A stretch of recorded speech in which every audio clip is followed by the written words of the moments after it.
Hi, buddies! It's me, Titi! Today we are going to make a delicious berry citrus popsicle! Popsicles are one of my favorite frozen treats. Before we begin, remember that Titi wants you to be extra safe, so make sure you always have a grown-up there with you in the kitchen to help out. Well, let's get started. Make sure you have a blender handy and add 1 cup of berries. Here I have a mixture of raspberries, blackberries, and blueberries that came straight out of my freezer. Next up, let's add 1 chopped banana. And last but not least, our third and final ingredient is 1 cup of orange juice. Wow, this already looks fantastic.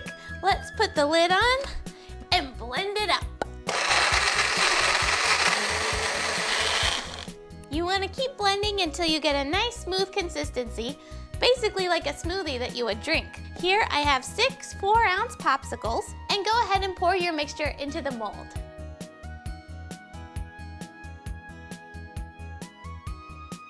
The last thing we need to do is stick our sticks into the mold.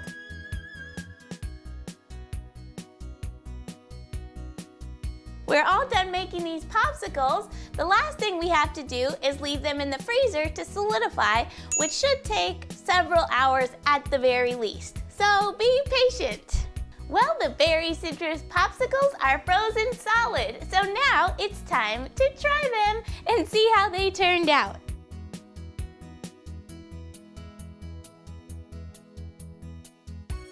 That's extra good. The berries and the orange juice go together perfectly. It tastes like a bite of summertime and so refreshing on a hot day. Well, thank you guys so much for hanging out with me. I had so much fun making these delicious berry citrus popsicles, and I hope you will give it a try making your own popsicles at home. Well, I'll see you guys again soon. And happy creating!